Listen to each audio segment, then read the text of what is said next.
The Texans cannot slay the dragon within the dragon's den. Now, a lot of people will comment that a certain group of officials played a major role in this one, but ultimately the Texans fall 23-14 to the Kansas City Chiefs in the AFC Divisional Playoffs. Jason Bristol, Zack Tawatari here, breaking down this game from the KHOU 11 newsroom. Tell us what you think. We've got lots of thoughts about this one. Certainly, I know we're going to hear a lot about the officials. It's been all over social media, but take the officials out of this. What is your general reaction to what we saw and how the Texans played? Not surprising. This is what they've done all season.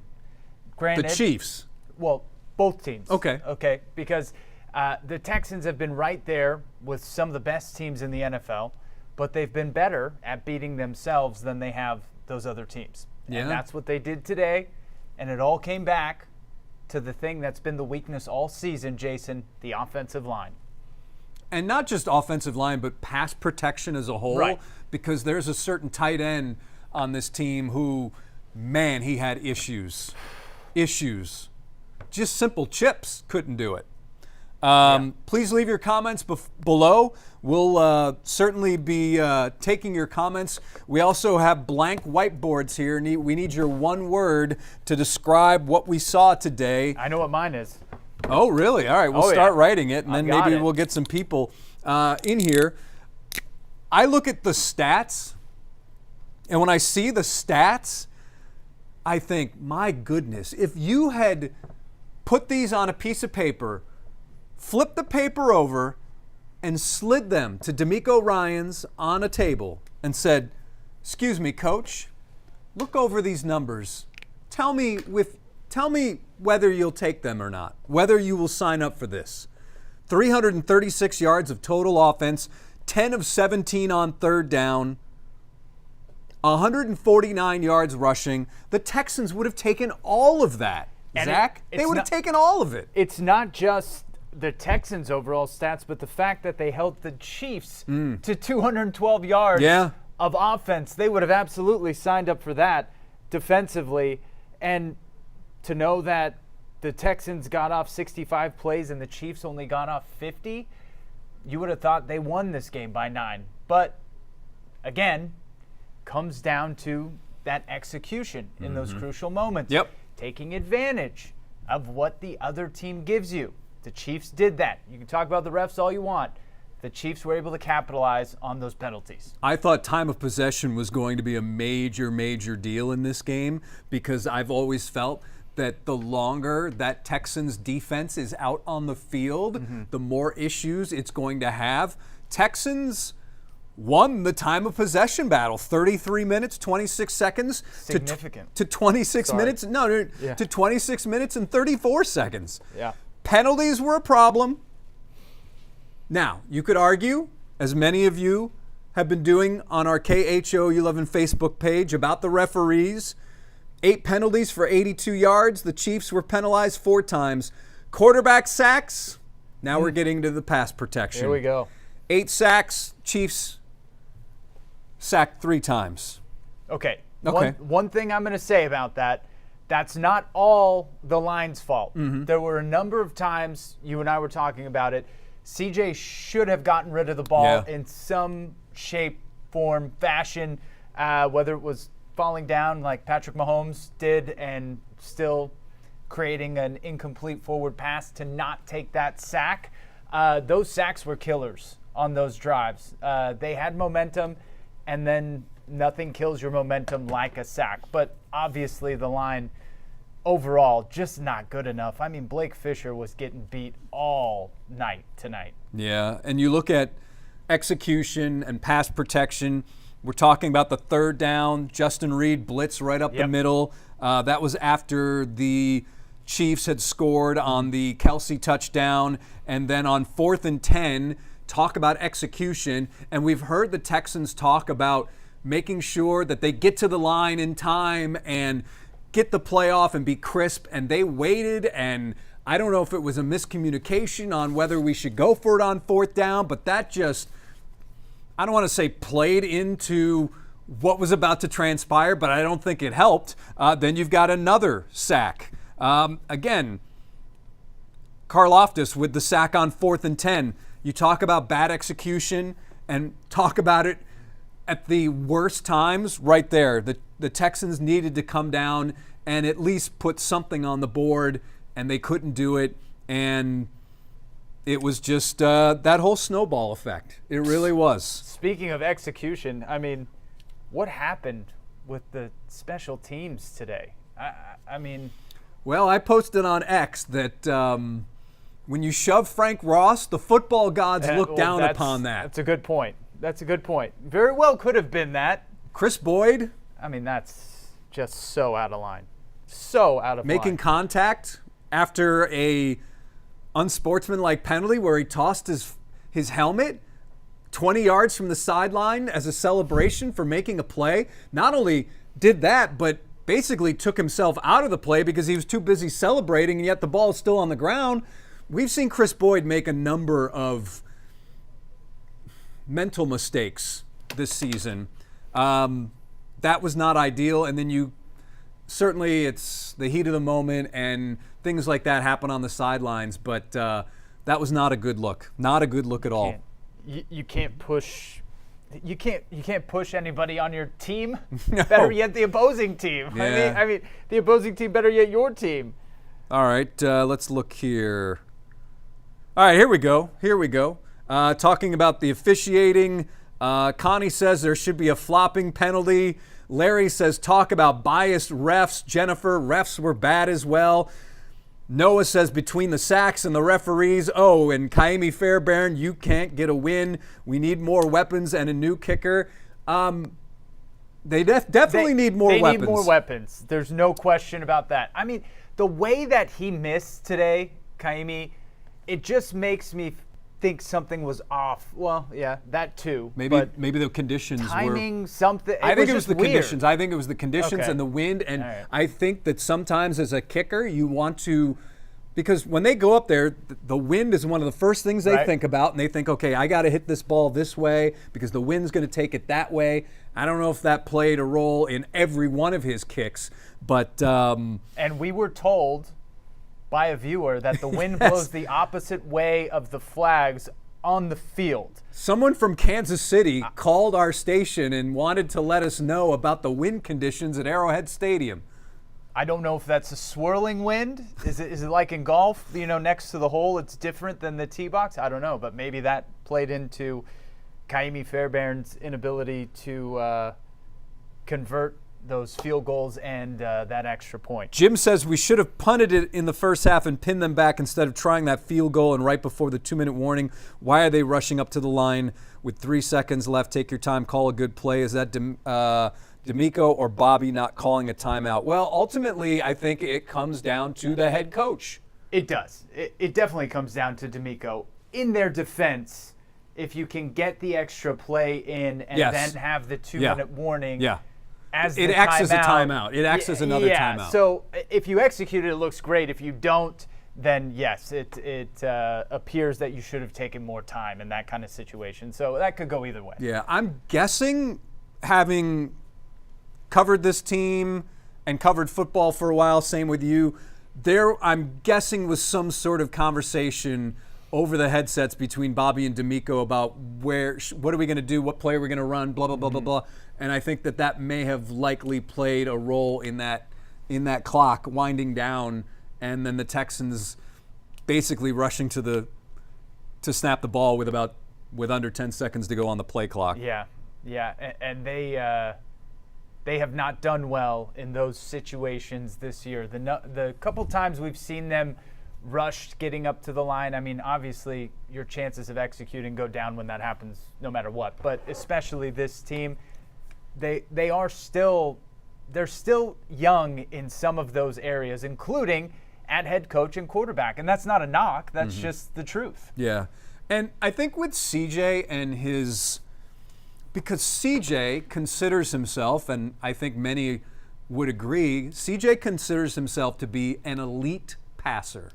And CJ is going to do whatever he can to try and make a play with his arm. And sometimes that may end up in some of these quarterback sacks we're seeing. Mm-hmm. He did mention this week leading up to this game that, yes, there was a play I should have run, and he didn't against the Chargers, and he threw an INT. There was a play where he took off and got a first down in the first half. I noticed right away he saw that opening in front of him, and he did not hesitate. So to me, that's progress. That's a good sign for CJ. Yeah. But there were some other times, again, where he probably held on to the ball a little too long. And when you've got that type of pass protection, which has not been good and it's been shaky at times or most of the time, that's not a good combination. A lot of people here commenting on Kaimi Fairbairn. Certainly he was such a hero early in the season. I mean, oh my gosh, he's the best kicker in the league. And now there's about 5, 6, 7 people here saying that we need a new kicker, and we being the Texans and Houston. It's hard for me to really pin anything of the overall outcome on the kicker. Yeah, I mean, yes, I understand he missed crucial kicks, but at the same time, in this particular game, the Texans had more opportunities on offense that they could have capitalized on. Sure. And not like they had to make every play. Yeah. They left a lot on the table offensively. Mm-hmm. One word, folks. Give us your one word here. One word to describe what we saw.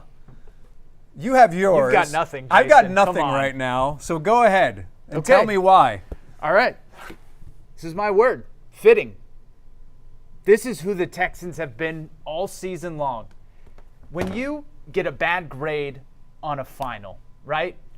You think, okay, did I study this year? Did I do everything I needed to do to get a good grade in the end? And you may have gotten by throughout the year, but ultimately the things that you haven't been doing show up in the end. And that's exactly what happened to the Texans. CJ Stroud has been able to make up for a lot of the deficiencies with the offensive line. As much as a couple weeks ago people are saying he's missing these throws, he's missing this, that, the other, he's not, the same quarterback that he was the year before. I mean, this team would be nowhere without CJ Stroud making up for a lot of those deficiencies in the offensive line. And ultimately, as well as they played last week, you're not going to have... That was not CJ or D'Amico. Sorry about that. That's okay. You're not going to have 4 interceptions every game. You just can't. You can't rely on turnovers every single game. Sometimes you need to just be able to play good, steady football and be able to execute. And what the Texans struggled with all season on offense was not doing great things. It was doing simple things. Just simply executing. From the pocket, running the ball consistently, all those things caught up with them in the end. And that's what's going to happen against a good team who can do those things almost all the time. Yeah, at a championship level, and that's why they're champions. Looking at some of the other comments from viewers on an earlier post, Renee says, yes, the refs were horrible, but you can't blame it all on that. Too many silly mistakes, penalties, and for sure 2 missed field goals and an extra point. So right there, that's 7 points, but that would still not give you enough to win. Michael says, great game, refs. Great game, refs, but banks are closed on Monday. Brian says, man, I'm not a Texans fan, but the refs always for the Chiefs, and what's sad, they don't even hide it. Listen, they were the first penalty on Will Anderson, which was roughing, because he left his feet, maybe I could see that, but the second one, it was just a reaction, I think, where the officials saw this horrible collision and just assumed that Patrick was part of it. And yes, he did have a small part in it, but the 2 Texans players hit themselves. And that was, I think, the 3rd play of a 13-play drive, and then the Chiefs go down and score on the touchdown to Kelsey. But you said it. the third play of a 13-play drive. They had many opportunities to stop. Yeah. Yes, and they continued to execute after getting that penalty. I'm not saying it doesn't make a difference, but it's not all about the penalty. Marcelino says the refs cost us 10 points in 2 possessions, enough to demoralize a team. I don't think the team was demoralized. No. Danette says we had no chance against the refs. Kayla, we didn't play the Chiefs. We played the refs. I knew we'd get one of those. Dexter says time to draft offensive lineman and a kicker. Yeah. They got to make a change. Well, right. they've got a kicker. Line. I mean, that kicker. They have a kicker. The kicker you've got. O-line, that's going to be hard. That's going to be hard because typically your elite offensive linemen come in the first 10 picks. And then you get guys who could be anywhere from first to third round talents, and there's a big discrepancy, in my opinion. And will one new lineman make a difference overall? That's the problem. Yeah. Ralph says lopsided referee sideshow. The game was decided before the game even started. I don't know. Nah. Crystal says the refs for MVP. Michael says almost as scripted as the WWE. Man, people really hate the Chiefs. Jason. Stephanie says here comes it's the refs' fault comments. Erlene says don't know what was worse, the refs or the kicker. I think the refs have the same agent as Mahomes. Refs won the game. Now, if you wanted to be positive, you could say that Nancy, one word. All right, Nancy's got one. I guess we'll take that. I'm good with that. Oh, my goodness. I'm good with that. Here you go, Jason. What do we got here? Good job, Zach. I gave you blue. Zach supplies the markers for this one, and it's just completely... This is what it does. I didn't test the markers today. It's like the Texans special teams. It's doing nothing. Nothing good here. Faded. Faded, yes. There you go. Thank you. Charlie has an interesting point. Charlie Rosemary Martinez, so it might be 2 people sharing an account. And I've been thinking about this, actually. Third time is a charm next year. I think there's something to that because sometimes progress is not a straight line like this. Sometimes look at how the Texans played in last year's divisional playoff. They didn't score an offensive touchdown. Their only touchdown of the game was a punt return by Steven Sims, who's not even on the team anymore. This game, 23-14 to the two-time defending Super Bowl champions. Maybe next year is the year. And I guess that's kind of the glass half full sense of things, but I really do believe in that, and I think that that's a great point by Charlie. One of the things that you hear in press conferences that just has stuck with me throughout the years was one time a coach said, what is the process of getting better? First you lose by a lot, then you lose by a little, then you win by a little, then you win by a lot. Yeah. I really honestly feel that is the path to progress. And this was, in many ways, a success for this team with a second-year head coach, a second-year quarterback who were able to not fade away tonight. They really didn't. With all those issues, they were right there. Although that line score, I'm looking at it right here, it looks like an Astros-Royals game. The Astros, the Texans got 3 in the first, 3 in the second, 6 in the third, and scored 2 in the fourth. That's playing in Arlington. Yeah. So this is one word that Nancy, self-inflicted. Hyphens are allowed here. We're good with hyphens. We're good with hyphens. I'm kind of at a loss because I don't think many of the experts felt that the Texans would win. I thought it would be close, but I guess what's really bizarre to me is they checked off so many boxes of what they needed to do. I mean, you look at that first half. Their drives, went to the KC-12, the KC-46, the KC-37, the KC-29, and the KC-13, and they were still down 13-6 at the half. The result was maybe what you expected, but it didn't happen in the way that you expected it to. 0 turnovers. I know that for either team. That is bizarre to me. 18 first downs for the Texans. When's the last time they had that many first downs? I mean, good to see Jim weighing in. Says draft and free agency next season. O-line has to be a priority. Yeah, according to my math, you've got Shaq Mason, Titus Howard, and Laramie Tunsil signed through 2026. That doesn't mean that you can't do things, but Connie says, what about the placement of the ball? Took our first down with bad placement, and the next play gave it to the Chiefs when they didn't get it. Yeah. Time of possession, I mean, yards. The Texans did so many things right, and just could not get it done. 9 total drives for each team.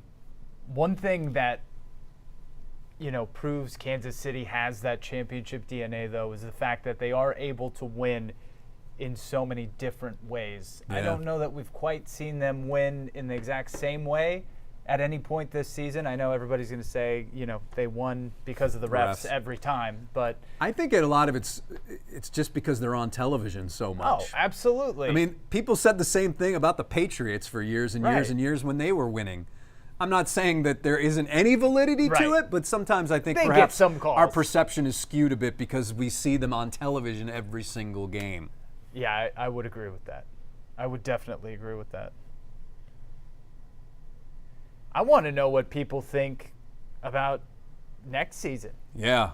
I want to know what do you think is the Texans' biggest need in this offseason? I know we've heard offensive line, but realistically, they're going to have to trade up in the draft to be able to get somebody, go find a free agent. I mean, offensive line is not really somebody that you just go out and insert. Typically, they're homegrown, right? Yeah. So Dominic says Texans need to leave Fairbairn in KC and revamp the O-line. KC sent the house 5 plays in a row, and the Texans didn't have an answer for it. 8 sacks, way too many to give up for a chance to go to the first conference championship game in franchise history. Amen. I will not put everything on the offensive line. I think you've got to – pass protection is a group thing, and there's a guy with the initials DS who really struggled in this game when it comes to pass protection. Anthony says, always next year, since the Oilers. Cesar, Texans are a joke. Noah, the referees and Mahomes. Yep, they love each other. Angelina says, let's not be like Cowboy fans. Saying next year. Well, it's a little different. I think next year, listen, when you consider what the Texans did this year, 10 wins against a much harder schedule than they had the year before. Yeah. And I know a lot of us were predicting 11 wins. You had 11, right? 11 or 12. I had maybe I had 12. What was I thinking? But this was a much harder schedule than last year, and you lost one of your biggest playmakers, and you lost another one of your top wide receivers. And you lost a lot of energy throughout the season. I mean, I was honestly surprised they were able to come out the way that they did today. Well, I'm not surprised. When you say energy, like, what do you mean by that? I just think that throughout the season, it was very mentally draining for this team. I understand, but I would say that the great elixir for all of that was the win over the Chargers because it showed the Texans. It was a different vibe. It was. It was a different vibe in the locker room this week. I think they really felt that they played really well, and they got offensive production, they got defensive production, and CJ was feeling it. And I don't think that was an issue for this one. If that stretch in December, yes, I would say that things were compounding, but that Chargers win almost seemed like the magic pill that they just popped, and they were like, okay, almost like Popeye and spinach back in the day. So, anyhow, but I don't think that you can never have enough playmakers for CJ. What that is, I don't know. You need more guys who can create separation. Yeah. There's no question about that. A number of those times he's holding onto the ball, there should be somebody open by that point. I mean, it was longer than you would need within the pocket to be able to find somebody open. At some point, his receivers do have to do a better job of creating separation, give him the opportunity to make a throw. And Seth Payne, our guest regular contributor from Sports Radio 610, he made an interesting point about Laramie Tunsil. He basically said that Laramie really turned things around after the issues he had at the beginning of the season. And so, I mean, Laramie's going to be here definitely next season. So maybe there is an opportunity where they get another O-lineman, and maybe that one O-lineman could be a fix to finally, because this group always seemed kind of disjointed, and maybe because they moved them around a lot, maybe that was part of it as well. Maybe if they just get a real stud for the right side, which doesn't come cheap, I know, right, and maybe that will shore things up. I keep seeing them having trouble, though, on the interior as well. It's not, just the pocket collapsing from the they don't outside. They don't communicate well on stunts and things like that. They're really bad at that. Yeah. You show them a disguise, yeah, it's over. Yeah. I mean, here was what Seth said. Tunsil has really worked to reinvent himself this year ever since the penalty fiasco early on. Respect. So, yeah, I think that certainly O-line, I think we all know O-line is or some sort of pass protection, and I think that they need another playmaking wide receiver, because right now it's Nico, and I don't think you can count on Tank coming back next year. no. No. Diggs is obviously a free agent, or will Right. be. We know he likes it here, but Yeah. well, maybe you can never get him know. cheaper. Maybe you can get him cheaper on a 1-year prove-it deal. I don't know. Maybe. But I think they need another playmaker, because right now, other than Joe Mixon and Nico, like, no one on that offense scares you. No one. No. Which is crazy, because we came into the season thinking, oh my gosh, this team is stacked at this position, and look at this receiver room, and deepest receiver group. Receiver room in the NFL. The one thing that you have to feel great about continues to be the defense.